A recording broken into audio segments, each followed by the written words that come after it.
Yung House Blue Ribbon, narinig ko, nung tinanong ni Congressman Luistro, sino ang nag-withdraw ng pera at linagay sa mga bag, nung una, sabi niyo, you didn't recall.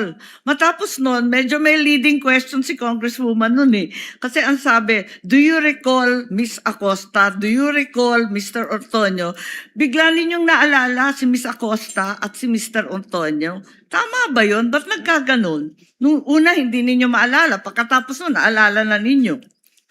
Pwede ko Ano po ba talaga ang naaalala ninyo? Para klaro tayo. Pwede po ba nating balikan po kung yung transcript po talaga? Kasi baka po, mamaya, baka lang po, I'm sorry, may iba pong issue before.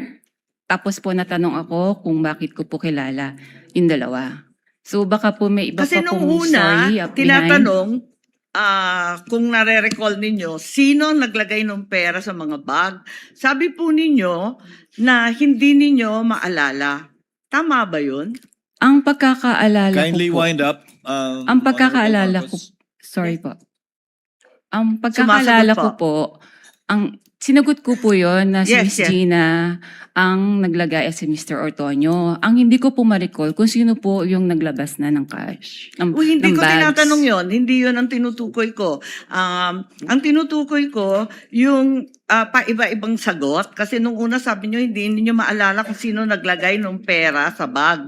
Pagkatapos nung binanggit sa inyo, do you recall Miss Acosta? Do you recall Mr. Ortonio?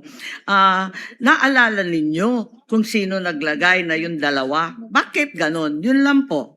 Ang Kindly wind up, pagkakaalam, ma'am.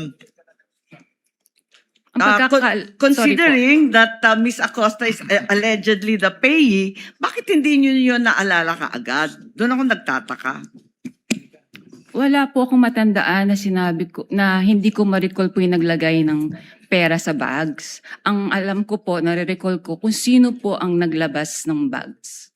Okay, Outside the bag. balikan na lang po natin yung transcript doon Sige sa po. lower house Kung pwede at po. baka maipaliwanag ninyo sa amin na maigi. Maraming salamat. Sige The po. lady